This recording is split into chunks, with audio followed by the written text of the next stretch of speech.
Semangat selamat pagi sahabat pembelajar. Apa kabar? Tentunya semoga selalu baik dan selalu bahagia ya. Kita berjumpa kembali di seminar online yang diselenggarakan oleh Indonesia Belajar. Indonesia Belajar adalah sebuah media untuk belajar yang berisi motivasi, inspirasi, dan pengetahuan tentunya dari para narasumber terbaik di Indonesia. Hadir dalam platform mobile aplikasi yang sahabat pembelajar bisa langsung download di Google Play Store maupun di Apple App Store. Ataupun Anda juga bisa klik di website kita di indonesiabelajar.id dan melakukan follow Instagram kami di indonesia_belajar.id. Dan jangan lupa juga untuk melakukan follow pada Instagramnya Pak Halim @halimciang. Dan bagi Anda yang memiliki Facebook, Anda juga boleh sekali untuk melakukan like pada Facebook fanpage kami di indonesiabelajar.id. Perkenalkan sahabat pembelajar, nama saya Jessica yang akan membantu seminar online kita hari ini. Dan seperti biasa ya, setiap hari Senin 2 minggu sekali kita menghadirkan seseorang yang luar biasa. Beliau adalah Bapak Halim Ciang, co-founder of Ray Institute Center for Fitness Excellence, promotor hidup sehat yang bermisi mengajak, mengedukasi, dan mencerahkan sebanyak mungkin orang untuk hidup sehat lebih awal dalam upaya mewujudkan kualitas hidup lebih baik dan usia harapan hidup lebih lama. Sebelumnya saya ucapkan selamat Natal kepada sahabat pembelajar bagi Anda yang merayakan ya. Semoga kita semakin damai dan semakin berbahagia. Oke, kita sapa terlebih dahulu Pak Halim. Selamat pagi Pak Halim, apa kabar?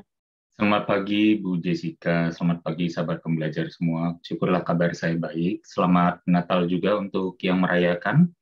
Amin ya, sama doanya. Baik. Natal membawakan kebaikan yang lebih banyak lagi dari dalam diri kita sehingga masyarakat kita juga, lingkungan kita menjadi lebih baik. Amin. Amin, amin. Terima kasih Pak Halim. Dan sahabat pembelajar, tema seminar online kita hari ini sangat menarik, yaitu adalah Review Sehat 2022. Jadi memang kita sudah di penghujung 2022, apa sih pelajaran dalam kebugaran dan kesehatan yang bisa kita petik agar 2023 itu lebih tajam dan berhasil lagi? Hari ini kita akan bahas bersama-sama dengan Pak Halim atau yang biasa disebut juga Coach Halim ya. Nah, jadi sahabat pembelajar, saya akan ingatkan bagi Anda jangan keluar dulu sampai kita benar-benar selesai. Dan nanti akan ada sesi tanya jawab di mana sahabat pembelajar bisa langsung bertanya kepada Pak Halim. Nanti kita akan bahas satu persatu pertanyaannya. Dan saya akan ingatkan juga kepada sahabat pembelajar, bagi Anda yang belum masuk ke dalam WA grup kita, boleh sekali untuk memberikan nomor WA sahabat pembelajar di kolom komentar. Nanti kita akan langsung masukkan ke dalam grup tersebut karena materi kita hari ini juga akan di-share di sana. Oke, baik. Tanpa berlama-lama lagi, sepertinya semuanya sudah tidak sabar ya. Kita langsung mulai saja. Bagaimana nih Pak Halim penjelasan mengenai Review Sehat 2022? Silakan Pak Halim. Baik, terima kasih Bu Jessica. Sekali lagi terima kasih teman-teman yang sudah bergabung ya. Di penghujung tahun harusnya mungkin lagi liburan dengan keluarga atau bahkan mungkin keluar kota atau di luar negeri. Tapi malah ada yang malah masih mau ikut gitu ya. Saya akan izin share screen sebentar supaya kita tahu apa yang kira-kira bisa kita bahas hari ini. Ya, oke. Review Sehat 2022. Pada dasarnya kalau kita lihat 2022 ini satu tahun yang cukup unik ya, tahun di mana beberapa kecurigaan saya terjawab ya, terbukti, dan apa yang dulunya orang bilang saya ini radikal mungkin ya, tapi ternyata kenyataannya demikianlah adanya gitu. Jadi terwujud gitu, terbukti ya. Jadi saya juga nggak seneng dengan apa yang saya ramalkan itu terbukti gitu. Tapi ya karena beberapa hasil atau outcomes yang mungkin sebenarnya ada yang harus berkorban gitu, dan itu tentu merupakan satu duka untuk saya. Tapi kita coba lihat kira-kira apa silver lining ya, apa ibaratnya kalau di awan itu setelah mendung, gelap, hujan ya, biasanya matahari akan terlihat sedikit di balik awan itu sehingga memberikan satu yang namanya silver lining atau kilauan seperti perak gitu ya. Sorry. Nah, oke, yang pertama adalah yang bisa kita pelajari atau hikmah yang bisa kita dapatkan selama 2022 adalah satu, kekebalan tubuh bisa dilatih menjadi lebih kuat. Komposisi otot yang meningkat adalah cermin kekebalan tubuh yang terlatih dalam hal healing, recuperation, and repair. Menaikkan komposisi otot, jadi kegiatan yang selalu menantang atau merusak otot, yang kemudian diikuti dengan lifestyle menaikkan komposisi otot tubuh dengan cara alami tentunya ya adalah fundamental untuk kekebalan tubuh. Nah, ini yang ternyata menjadi satu revelation yang saya rasa salah satu yang terbesar. Bahwa di dalam sel otot ada yang namanya mitokondria. Mitokondria itu adalah dapur sel yang membakar energi dari makanan. Agar yang namanya karbohidrat itu kan 1 gramnya ada 4 kalori. Lemak 1 gramnya ada 9 kalori. Protein 1 gramnya ada 4 kalori. Nah, bagaimana supaya kalori itu, yang namanya satuan energi, itu bisa dipakai oleh manusia dalam hal kontraksi otot, dalam hal berpikir, dan dalam hal segalanya itu, perlu yang namanya minta si dapur ini untuk membakar dan menyediakan. Ibarat dapur menyediakan makanan kepada misalnya dapur restoran ya kepada customer. Nah, customernya ini dapurnya ini adalah si mitokondria, customernya adalah aktivitas-aktivitas tubuh kita. Termasuk ternyata mitokondria adalah power plant-nya, sumber tenaganya, ibaratnya pembangkit listriknya gitu ya, untuk semua immune cells gitu. Ini yang kadang kurang kita sadari, dan ternyata memiliki otot yang lebih banyak ternyata menaikkan juga jumlah mitokondria, dan aktivitas latihan bebannya juga menaikkan aktivitas dari masing-masing mitokondria yang sudah bertambah banyak itu. Take a minute untuk absorb ini semua. Ya, bahkan merupakan suatu hal yang sangat luar biasa. Dan proses yang namanya kita olahraga, latihan beban, merusak otot, kemudian otot kita diperbaiki, karena diulang-ulang terus, kemampuan tubuh memperbaiki dirinya sendiri juga terlatih jadinya. Karena repetition, pengulangan adalah mother of skills, ibu dari kemahiran. Jadi membuat tubuh kita mahir dalam hal healing, dalam hal merepair dirinya sendiri. Dan ternyata proses repair otot yang rusak menjadi otot baru yang lebih kuat dan lebih tebal, itu juga membutuhkan sistem kekebalan tubuh yang kuat. Kita bisa lihat di sini ya, bahwa ini studi di tahun yang dipublikasikan di Maret 2021, mungkin sudah dilakukan sejak tahun 2020. Di judulnya saja sudah jelas ya, peranan dari sel-sel kekebalan tubuh adaptif maupun innate atau bawaan dalam regenerasi sel otot rangka. Sel-sel sistem kekebalan bawaan dan adaptif memainkan peranan yang kompleks dan beragam dalam menyembuhkan otot. Pengaruh timbal balik antara populasi atau jumlah stem cell yang diproduksi alami oleh tubuh dan sel-sel kekebalan yang bisa menyusup ke situs yang rusak, ya, sangat mungkin menentukan hasil regeneratif. Ini memberikan arah dan kepada satu bukti yang jelas bahwa sistem kekebalan tubuh yang baik termasuk juga adalah kemampuan tubuh untuk memproduksi stem cell yang banyak dalam tubuh kita, sehingga membuat kita menjadi lebih mahir dalam hal regenerasi dan repair tubuh kita sendiri.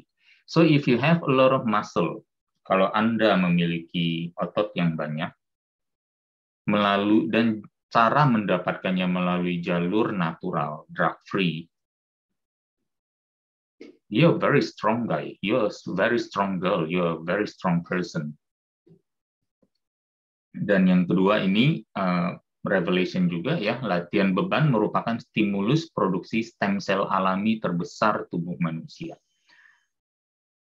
Nyaris tidak ada hal yang lebih poten daripada latihan beban dalam hal memproduksi stem cell alami.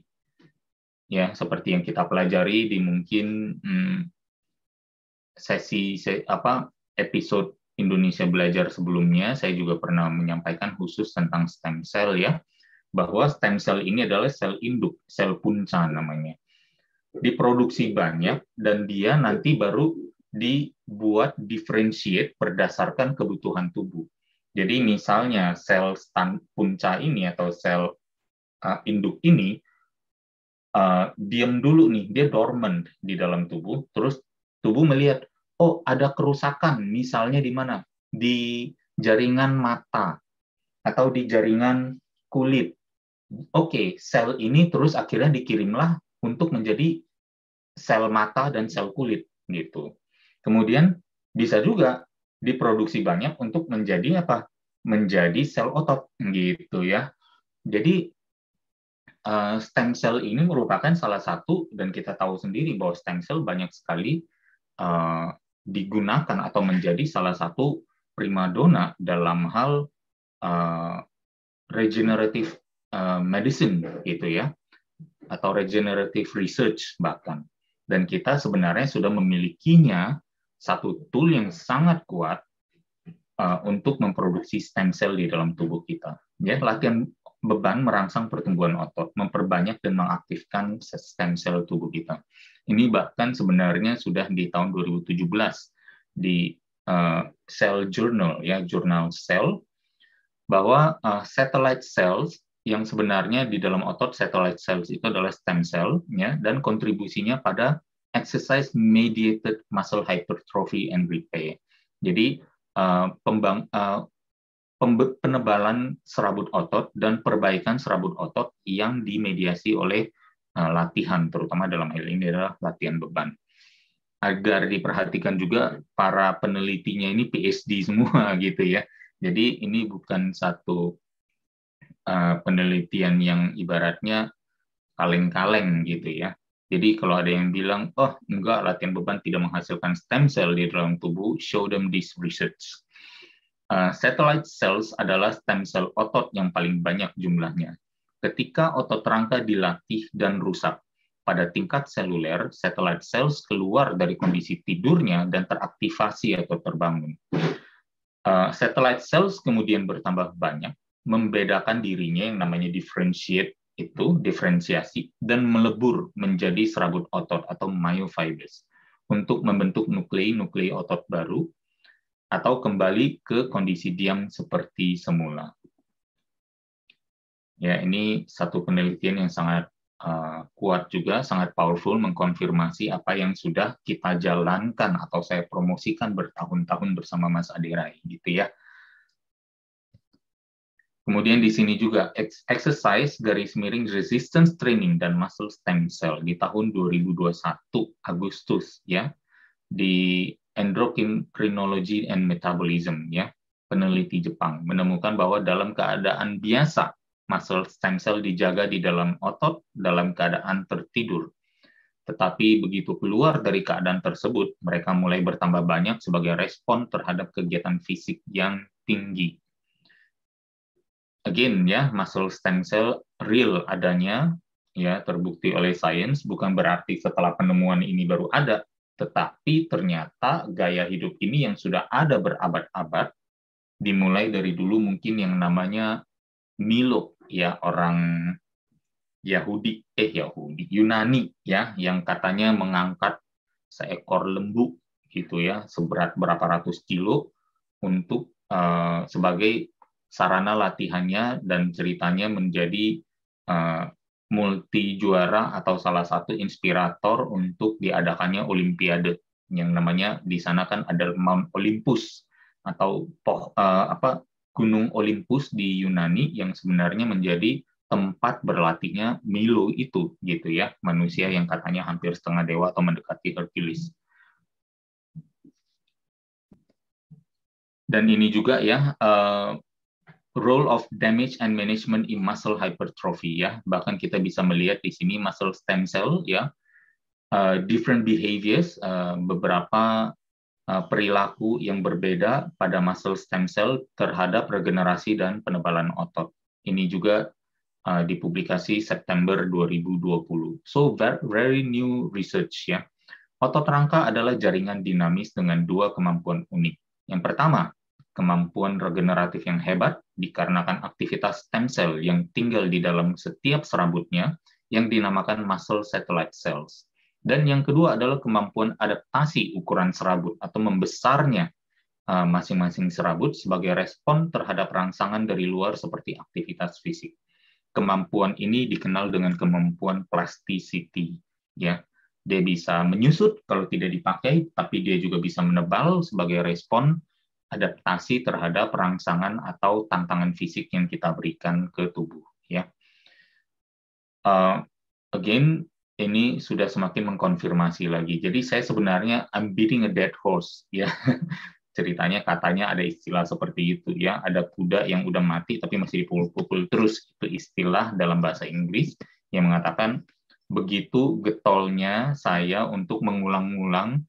Ternyata begitu banyak riset yang menghubungkan latihan beban, penebalan otot, dan muscle stem cell yang jarang kita ketahui dan ternyata begitu tersedia. Which brings us to another topik nantinya ya, tentang mengenai pemberitaan yang ada selama ini gitu. Dan hal ketiga adalah, mungkin ini juga adalah satu hal baru, minyak tak jenuh, saturated fat, yang diproses dari minyak tak jenuh, unsaturated fat, yang diproses dari biji-bijian, lebih merugikan kesehatan daripada lemak jenuh saturated fat yang hewani. Dikarenakan dua faktor. Satu, proses produksi yang panjang, dan kedua, kaya akan omega-6, meskipun omega-6 adalah salah satu essential fatty acids, yang walaupun bermanfaat untuk tubuh, tetapi membuat timpang rasio dengan omega-3. Karena dikonsumsi begitu banyak oleh masyarakat.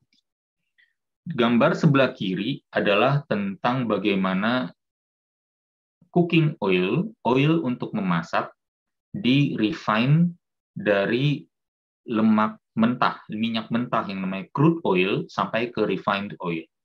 Ini adalah gambaran 1, 2, 3, 4, sampai 5 tahap untuk membuat oil itu menjadi bening dan tidak berbau untuk kita pakai untuk memasak. Sementara kalau kita melihat lemak-lemak yang ada misalnya di gambar di kanan,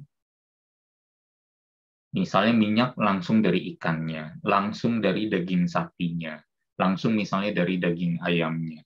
Saya rasa terkandung di dalam dan bukan satu tambahan yang dibubuhkan saat memasak, ya, itu malah relatif lebih aman untuk kita konsumsi daripada kita harus kemudian menambahkannya dengan minyak-minyak dari biji-bijian tersebut. Yang di bawah ini, di kanan bawah adalah minyak kelapa, ya, minyak kelapa, ya, yang kemudian dikeringkan menjadi kopra, kemudian langsung dipres untuk didapat minyaknya. Jadi kita bisa melihat bahwa ternyata prosesnya pendek, yaitu melalui press aja. Begitu dipres, apapun yang didapat itulah minyaknya. Gitu ya. Jadi bukan satu proses yang harus discoloration. Ya, kalau misalnya kita tahu bentuk, konsistensi dan warna dari crude oil itu, ya, bukan seperti yang kelihatan di kiri juga nih, yang paling kiri crude oil itu ya, dari 3 gambar itu. Nggak seperti itu. Crude oil bisa sekotor atau sekonsistensinya seperti oli bekas. atau seperti pasta gigi, seperti odol. Ya, bayangin dari situ dipisahkan yang bagian degamingnya, bagian yang membuat dia lengket, yang membuat dia seperti gum, ya, seperti lendir, kemudian di acidify lagi, di colornya juga entah reaksi apa atau bahan kimia apa yang dipakai, kemudian dikurangi lagi baunya dengan bahan kimia apa lagi untuk deodorize. It's simply not healthy meskipun masih dalam segel gitu. Jadi obvious ya bahwa sebenarnya ini berhubungan dengan cara memasak kita. Ya, kalau kita mau lebih baik gunakan sumber lemak hewani itu sendiri yang kemudian dia waktu dimasak akan mengeluarkan minyaknya dan biarkan minyaknya itu yang dipakai untuk memasak ya. Jadi ini ada pan grilling yang specifically saya pakai karena apa? Begitu flame grilling dibakar, mungkin proses karsinogeniknya juga lebih tinggi dan juga minyaknya menetes turun, memberi besar api, tetapi ya mungkin minyaknya menjadi lebih sedikit terkandung di dalam dagingnya, which is fine juga gitu ya. Jadi dua hal itu membakar, flame grill atau pan grill boleh saja ya. Tapi ada juga yang nanti bilang, oh ya kalau pan itu dengan panci harus panci yang seperti ini dan itu, ya itu pilihan masing-masing. Saya setuju. Bagaimana dengan olive oil? Olive oil ini dari beberapa produsen ya, mereka merasa bahwa olive oil-nya paling murni. Yang di gambar kiri mengatakan menurut International Olive Council ada standarisasi untuk satu olive oil bisa dinamakan extra virgin. Yang pertama adalah fresh pressed, yaitu baru dipetik, kemudian langsung dipres, ya, dipres langsung dari buahnya untuk mendapatkan minyaknya.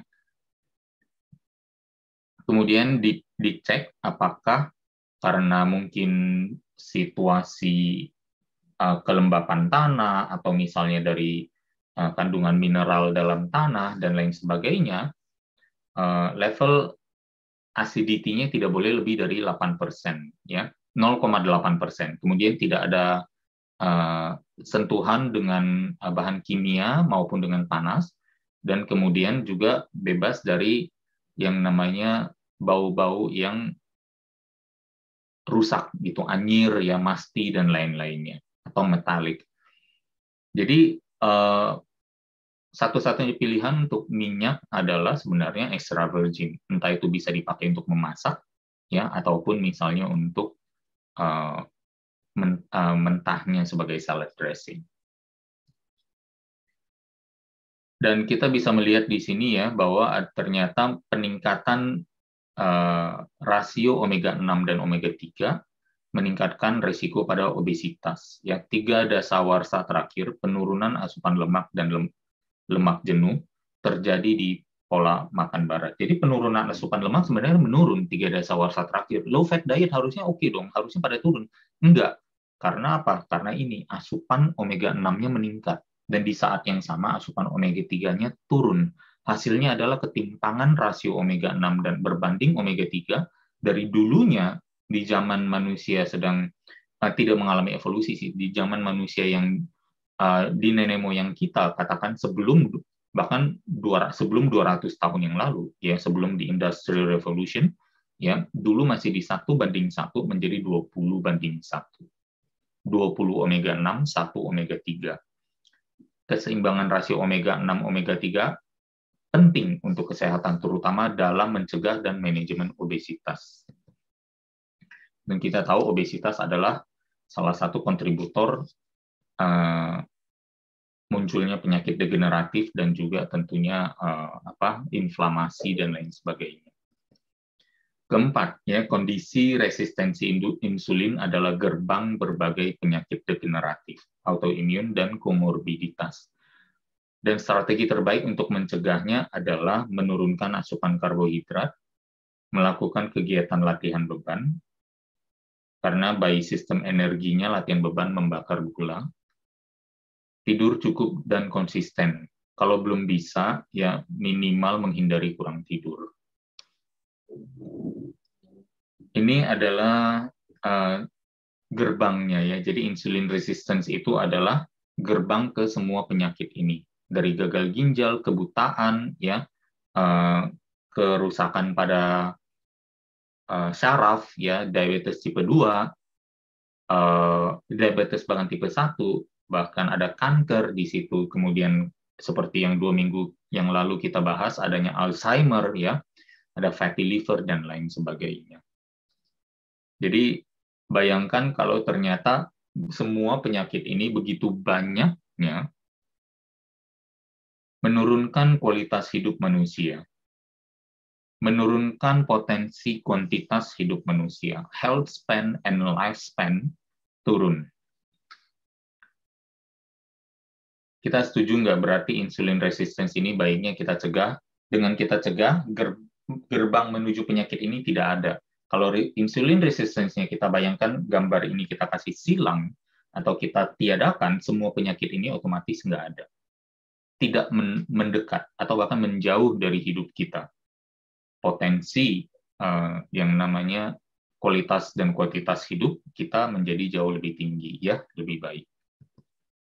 Dan yang kelima, untuk kesehatan pencernaan, baiknya ada beberapa hal ini. Intermittent fasting, low carb and low fiber. Ya, ini teman-teman, sahabat pembelajar, tidak salah baca. Ya, selama ini kita mengira bahwa untuk pencernaan yang sehat, serat harus banyak. Serat larut dan tak larut yang didapat dari biji-bijian, yang didapat dari kacang-kacangan, yang didapat dari sayur-sayuran, dan kemudian dari buah. Nanti kita bahas lebih banyak. Dan yang ketiga adalah tingkatkan asupan protein, terutama yang hewani, atau nabat. Kalau mau ada yang nabati yang difermentasi. Dan bila masih kurang, bantu dengan cuka apel dan probiotik. Saya akan bahas mungkin 1-2 poin aja. Di sini World Journal of Gastroenterology di tahun 2012 ada studi yang cukup menarik di sini. Stopping or reducing, menghentikan atau mengurangi konsumsi fiber, ya, menurunkan konstipasi dan gejala-gejala yang berhubungan dengan konstipasi. Udah 10 tahun studinya. Menarik ya, bahwa ternyata ada satu studi yang nyempil di antara banyak studi yang lain yang mengatakan kalau mau pencernaan lebih sehat, harusnya makan serat, gitu ya. Ini kita bahas dulu satu persatu. Diet dengan serat tinggi, rata-rata BAB-nya 1 kali per 6,83 hari. Jadi hampir per minggu baru sekali, gara-gara makan diet serat yang berpola makan dengan serat yang tinggi. Kemudian dengan serat yang dikurangi, rata-rata BAB-nya jadi per 4 hari, 4,19 hari. Diet dengan serat rendah, BAB-nya jadi semakin dekat. Per 1 kali BAB per 1,9 hari, dan diet dengan 0 serat, rata-rata BAB-nya 1 kali per hari. Saya kira saya juga salah baca, tapi ternyata tidak. Ya, jadi buat teman-teman, apabila mengalami konstipasi, susah makan, terus akhirnya dari dulu mungkin dengar saya bilang, oh ya mungkin seratnya kurang, saya mohon maaf. Ya, in a funny way and in a serious way, saya mohon maaf, ya, bahwa ternyata mengkonsumsi serat tidak membantu dalam hal konstipasi. Hal ini berhubungan dengan kalau misalnya kita sudah memiliki ibarat stool atau feses atau bahasanya menggunakan atau pup, ya, yang udah mampet di sana, dan serat memberi volume kepada pup baru, dan kita mau nggak mau setiap kali makan pasti harus ada volume baru. Ada analoginya seperti katakan jalanan sedang macet, di ususnya sedang penuh akan feses itu. Solusinya bukan di menambah pup atau menambah feses. Malah ibaratnya kalau lagi ke jalan tol, bahkan di ujungnya lagi mampet, tertutup, atau dari 5 ruas atau 4 ruas menjadi 1 ruas akhirnya macet. Solusinya apakah di menambah kendaraan ke jalan tersebut? Tentu tidak. Nah, itu mungkin analoginya, ya. Jadi apa yang harus dilakukan? Well, tadi sudah dibilang ya, berarti zero fiber gitu ya. Dan tiba-tiba nanti BAB-nya menjadi lebih lancar. Ini juga intermittent fasting ya, terhadap kesehatan jumlah gut microbiome di pria sehat ya di tahun 2020. Pembatasan waktu makan, time restricted feeding, TRFF, ya memperbaiki lemak darah dan profil hati ya atau liver profile. Kelompok yang melakukan pembatasan waktu makan mengalami peningkatan kekayaan mikrobial usus pada Prevotelaceae dan Bacteroideaceae, jenis bakteria-bakteria yang bahkan berhubungan dengan penurunan berat badan. Jadi ada gut bakteria yang sehat, yang kalau dia cukup banyak, dia berhubungan dengan penurunan lemak yang lebih banyak juga.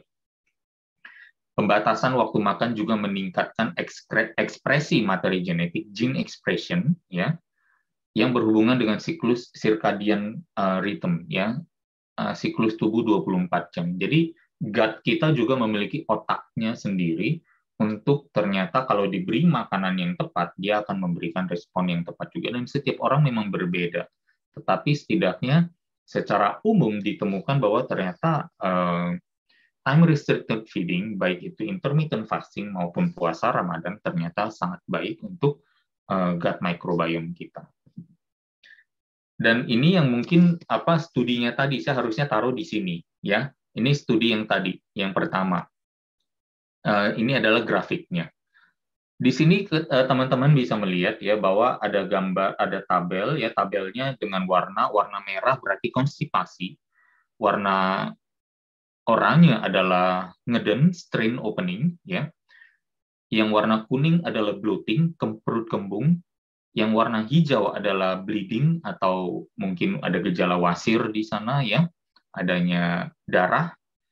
Dan yang biru adalah pain atau rasa sakit.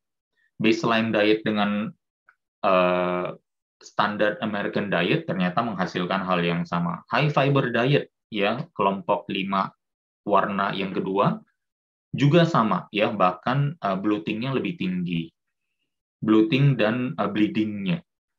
Kemudian di reduce fiber diet, begitu mengurangi jumlah serat, ternyata konstipasi turun, ngeden turun, perut kembung turun, anal bleeding juga turun, dan pain juga turun. Dan yang terakhir yang di paling kanan, jumlah persentase ya gejala konstipasi, ngeden, bloating, perut kembung, bahkan berdarah waktu BAB dan sakit 0% di zero fiber diet. Ini satu studi yang udah ada 10 tahun tapi masih luput dari pandangan kita ya, gitu. Dan ternyata ini memberikan satu wahyu baru gitu ya, revelation ya kepada kita semua. Jadi solusinya kalau mau pup lancar, in a way merupakan salah satu tanda sehatnya saluran pencernaan adalah dengan meniadakan serat dalam pola makan kita. Yang kelima, dalam hal kesehatan dan kesakitan, do your own research. Ini berhubungan dengan tentunya apa yang terjadi 2 tahun, 8 bulan, 2 tahun, 9 bulan terakhir. Bisnis pemberitaan diuntungkan oleh fokus massa pada ketakutan dan konflik. Karena kalau berita baik-baik, jarang mau dilaporkan. Ya. Mereka tidak dengan sengaja sebenarnya. Tetapi mereka mengetahui bahwa takut, konflik, iri hati, dengki, dan lain sebagainya itu memicu pembaca yang lebih banyak. Dan mereka hidup di sana. Mereka pada dasarnya hanya memberi apa yang orang tertarik untuk konsumsi. paham ya, gitu. Dan siapa tahu somehow akhirnya mereka menjadi kendaraan mereka siapapun yang memiliki agenda untuk menakut-nakuti orang lain. Ya, berhati-hatilah juga dengan pihak yang diuntungkan saat kamu atau banyak orang sakit. Keberhasilan adalah persiapan bertemu dengan kesempatan. Saat bangun kesehatan, berpedomanlah pada dan bersinergilah dengan keagungan yang sudah Tuhan install ke dalam tubuhmu. Maksudnya apa? Maksudnya jangan buru-buru percaya bahwa apa yang diberita adalah satu-satunya kebenaran mutlak. Seolah-olah tidak ada kebenaran yang lain. Ya, mereka hanya melaporkan dua hal, apa yang orang lain ingin konsumsi dan mungkin juga apa yang pihak-pihak tertentu di titik nomor 2 yang diuntungkan saat banyak orang sakit. Dan mereka menjadi kendaraannya.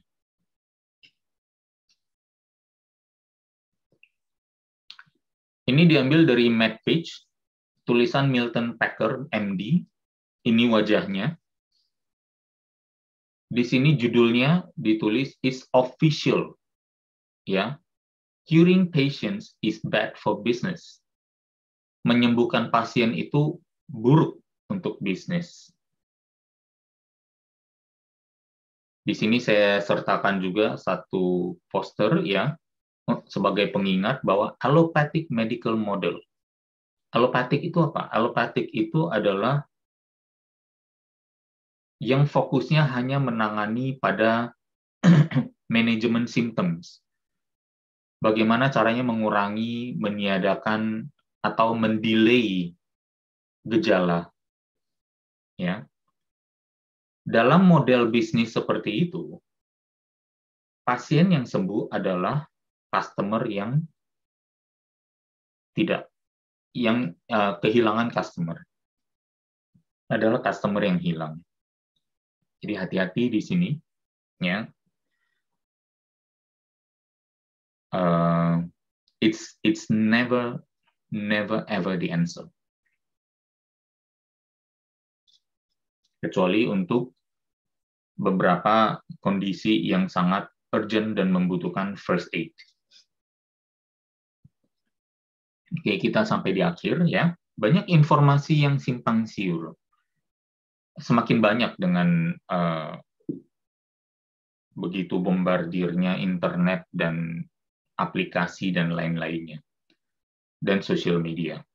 Tetapi hal tersebut tidak membingungkan apabila seseorang menjalankan pola hidup sehat dengan 2 lapisan fondasi. Pertama, nikmatnya sehat. Fokus pada nikmatnya sehat. Dan kedua, pemahaman yang tepat sehingga melakukannya dengan senang hati. 2 lapisan fondasi ini membuat fokus riset diri kita, yang tadi saya bilang do your own research, terarah pada hal-hal yang menyehatkan, menguatkan dan memperkebal tubuh kita. Dan kita memvalidasinya dengan pengalaman kita hidup dalam tubuh ini sendiri.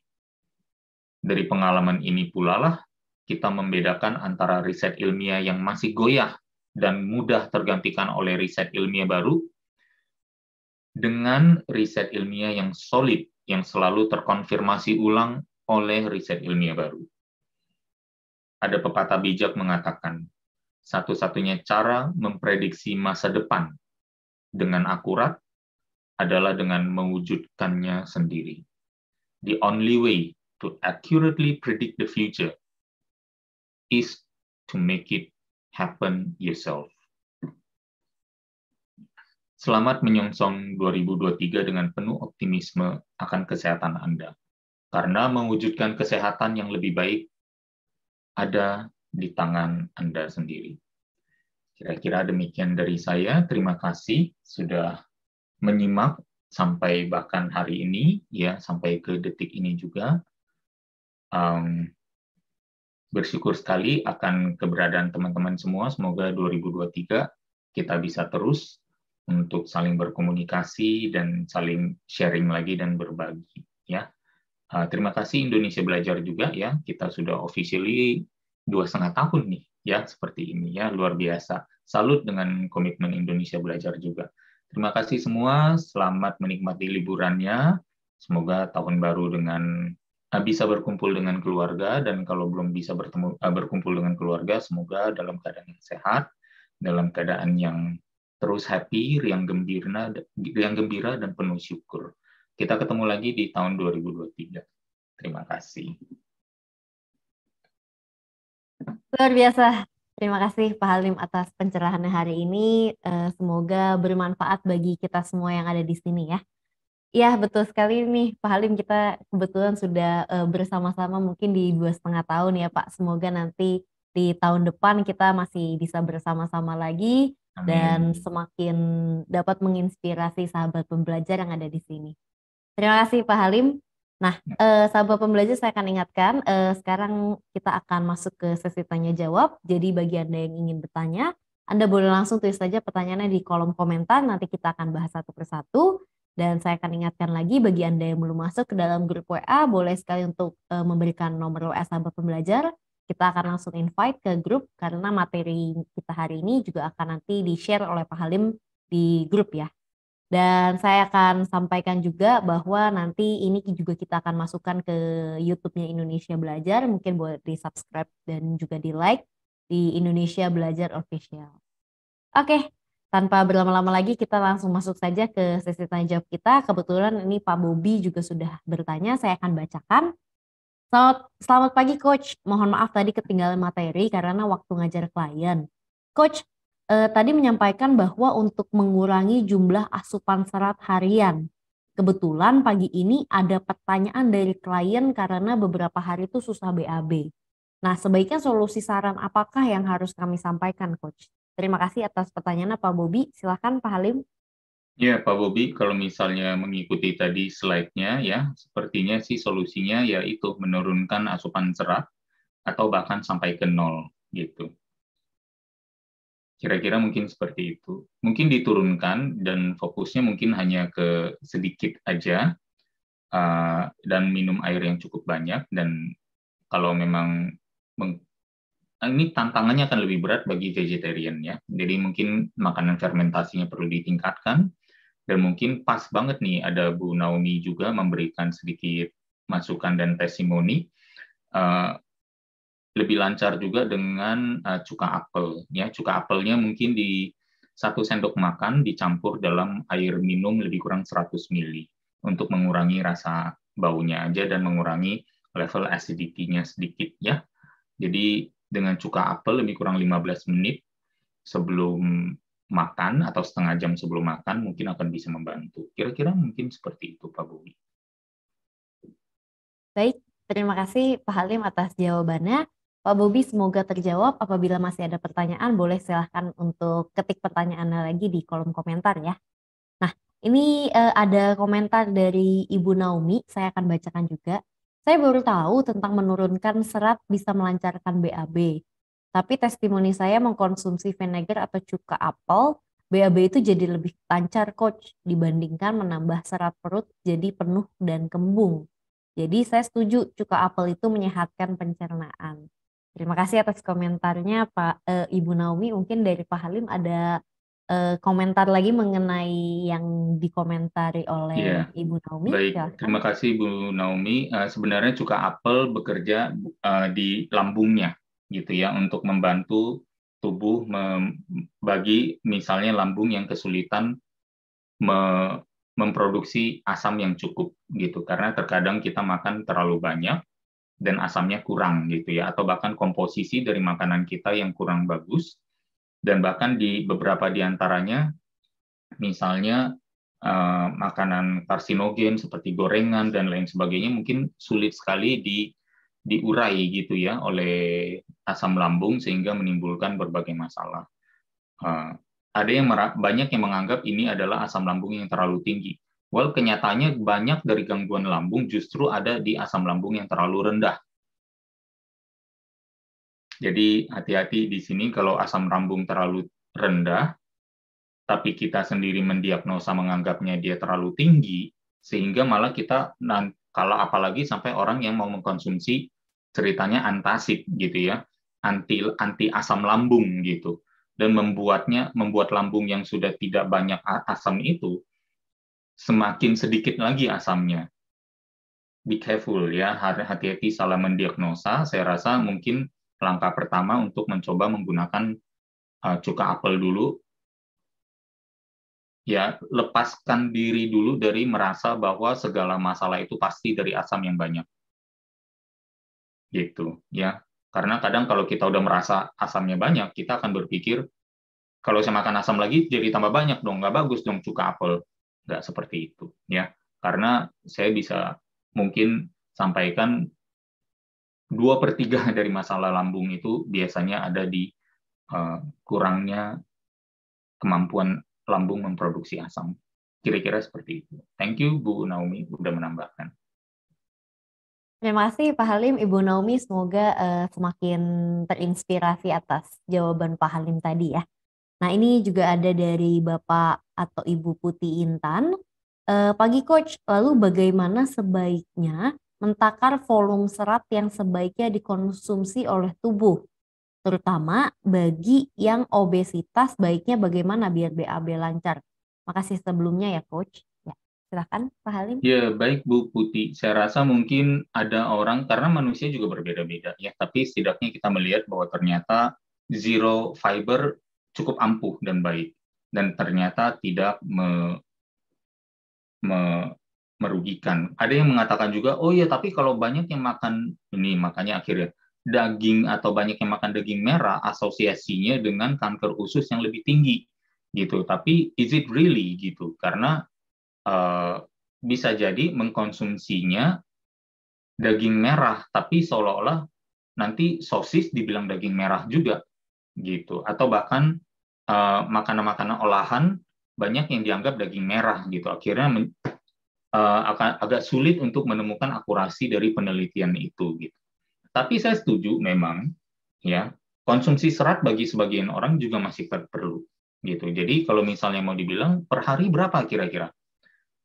Let's start dengan yang dua yang terakhir tadi, dengan gejala konstipasi yang paling kecil, yaitu reduced fiber dan atau zero fiber. Dan kemudian seperti yang tadi saya sampaikan juga berarti mengkonsumsi protein yang lebih tinggi. Kalau hewani jangan takut sama lemak yang terkandung di dalamnya. Kira-kira mungkin seperti itu. Kalau misalnya mau tahu berapa, saya rasa justru karena yang dicari adalah 0 atau bahkan mungkin hanya 5-10 gram per hari, mungkin tidak perlu ditakar lagi gitu. Karena as long as kita secara sadar mengurangi konsumsi di nasi, biji-bijian, oatmeal juga ya, gandum, muesli misalnya, dan bahkan sampai ke kacang-kacangan, polong ya, kacang polong, kacang tanah, kacang kedelai, kacang merah, kacang hijau. Kalau kita secara drastis meniadakan atau mengurangi sampai ke level yang paling sedikit perharinya, dan kita secara sengaja juga meningkatkan asupan protein kita dari terutama hewani, saya rasa nanti bisa lancar sendiri gitu. Untuk bagi yang obesitas persis seperti itu juga, tidak masalah ya. Karena yang saya tadi sampaikan adalah masih dalam ranah mengendalikan resistensi insulin yang merupakan gerbang menuju penumpukan lemak, itu juga berhasil bisa kita kendalikan. Karena kalau kita perhatikan nih, makanan-makanan yang tadi saya sebutkan memiliki glycemic index yang justru nanti akan yang perlu dikurangi gitu. Jadi saya rasa masih sejalan kira-kira arahnya. Semoga terjawab Bu Putih Intan.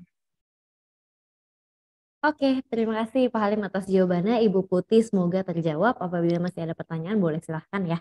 Nah ini ada dari Ibu Francisca Rodia. Mohon tanya Coach Halim, contoh protein nabati yang difermentasi itu apa aja ya Coach? Ya baik Bu Francisca Rodia. tempe salah satunya ya. Kalau yang satunya lagi udah bukan nabati sih, yaitu yogurt ya. Dan yogurt biasanya kalau yang ada merek-mereknya ditambah gula terlalu banyak. Jadi kalau bisa membuat yogurt sendiri akan lebih bagus ya.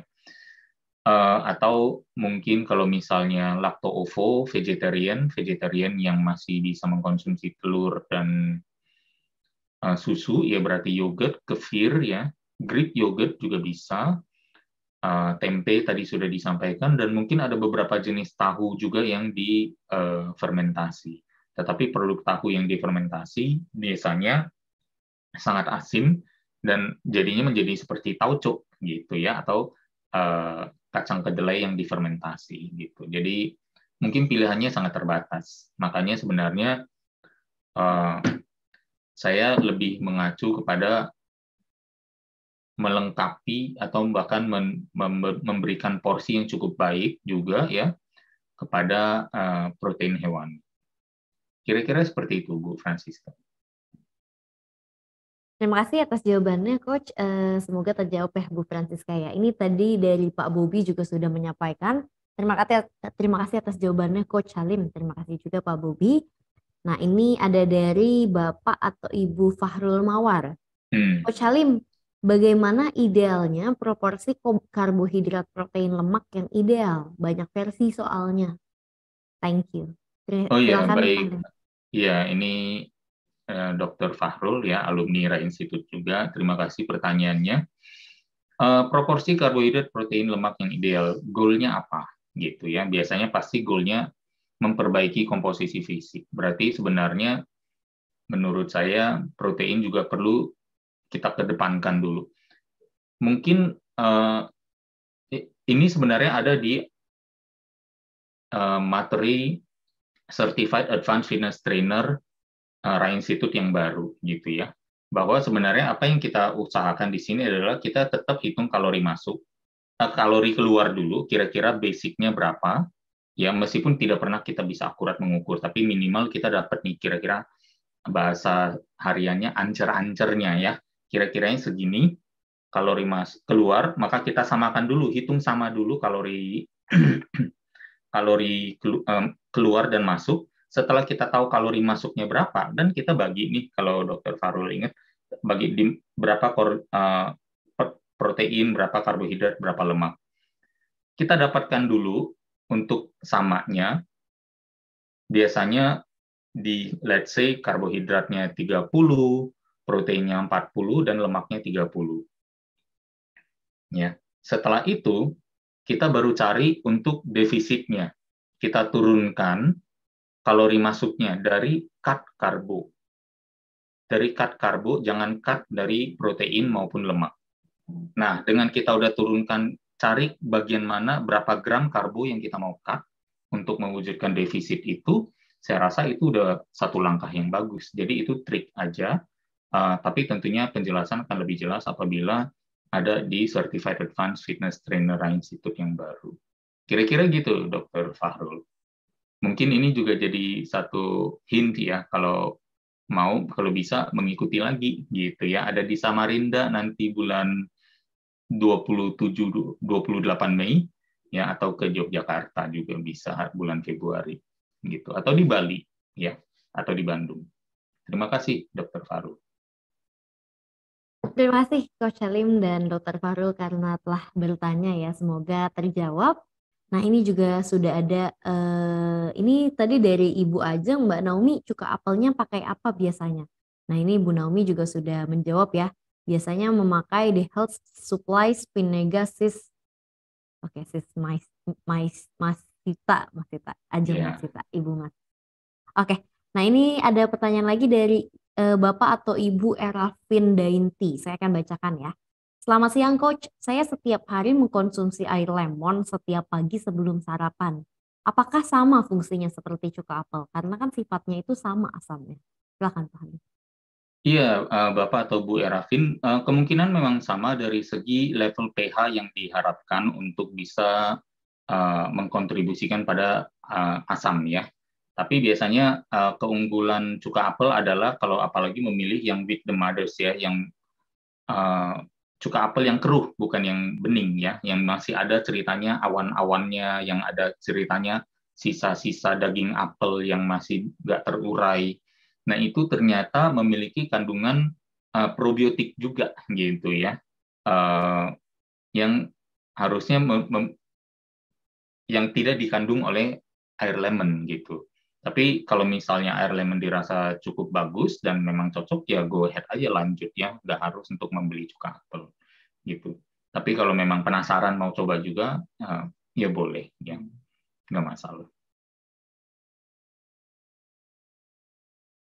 Oke, baik. Terima kasih Pak Halim, Ibu atau Bapak Erafin Dainty. Semoga terjawab. Apabila masih ada pertanyaan, boleh langsung tulis saja pertanyaannya di kolom komentar ya. Nah, ini juga sudah ada terima kasih dari Ibu Francisca Rodiah. Terima kasih Coach Halim, jadi paham nih. Terima kasih juga Bu Ya, Francisca. makasih. Nah, ini juga ada dari Ibu Adela.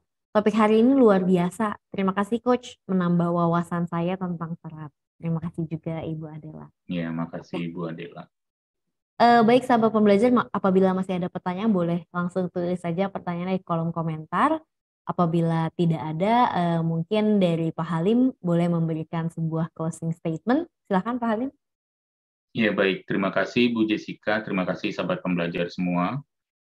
Ya, selalu ada ya hal-hal baru. Saya juga kemarin langsung kepikiran dengan adanya penelitian seperti ini, banyak sekali penelitian lama yang patah gitu ya. Saya memikirkan juga sebenarnya rekomendasi banyak serat ini awalnya dari siapa sih gitu loh, kok sampai bisa kecolongan sayanya juga masih merekomendasikan sampai katakan bahkan tahun lalu gitu ya. Atau tahun 2022 ini awal juga saya masih begitu. Jujur saya sendiri juga sudah lebih kurang hampir setengah tahun ini kalau tidak mengutamakan lagi asupan serat. Kalau ada bagus, kalau enggak apa-apa. Saya bahkan sudah mulai serat yang saya konsumsi itu dulu saya bilang serat yang dari sayuran, kalau bisa sementah mungkin. I have to take that back. Saya harus merevisi itu dan saya harus minta maaf atas pernyataan itu karena sekarang seratnya adalah kalau bisa yang matang aja dan kalau kalau bisa juga ya naikkan proteinnya gitu kira-kira ya agar kita bertambah sehat karena saya melihat satu studi yang muncul, yang kedua adalah siapa yang selama ini merekomendasikan tinggi serat dan sekarang siapa yang merekomendasikan protein agar lebih tinggi gitu dan saya melihat semua body of research yang ada bahwa kayaknya orang-orang yang menganjurkan kurangi serat, yang menganjurkan perbanyak protein itu begitu royal ilmu, begitu bukan saya maksudnya, tapi yang narasumber saya juga yang tempat saya banyak mencari informasi awal untuk nanti saya lakukan research tambahan lagi. Saya melihat bahwa mereka tidak memiliki keuntungan apapun dari mengajarkan itu. Jadi saya melihat ada sincerity di sana, sehingga menjadi satu acuan saya juga untuk belajar dari mereka. Ya, tapi kesannya seolah-olah, Coach Halim ini jadi pahamnya aliran ini, aliran itu. Bukan ya, saya masih terhadap aliran saya sendiri, yaitu pengalaman hidup dan menggunakan tubuh saya sebagai laboratorium saya sendiri. Gitu ya. Tapi bukan untuk uji coba yang aneh-aneh, tapi lebih kepada bagaimana saya fine-tune hal yang sudah saya ketahui yang sehat, semakin sehat lagi. Konsumsi serat hanya salah satunya ya.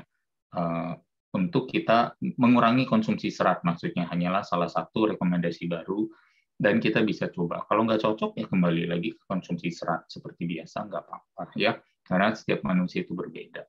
Demikian dari saya ya, terima kasih sekali lagi. Kita semoga bertemu lagi di tahun baru dengan optimisme yang baik karena kita tahu kita memegang full kendali akan hasil yang kita harapkan. Terima kasih sekali lagi. Salam untuk keluarga. Terima kasih Pak Halim, luar biasa sekali atas hari ini, temanya luar biasa dan sangat menginspirasi sahabat pembelajar yang ada di sini ya. Terima kasih juga sahabat pembelajar karena telah hadir di tengah-tengah kita. walaupun habis Natalan ya. Iya. Saya ucapkan selamat Natal bagi Anda yang merayakan dan selamat berlibur bagi Anda yang tidak merayakan Natal. Baik, sahabat pembelajar, ini sudah waktunya kami untuk undur diri. Terima kasih yang sebesar-besarnya karena telah hadir di Indonesia Belajar. Kita akan berjumpa lagi di tahun 2023. Semoga di tahun 2023 kita akan menjadi lebih baik lagi.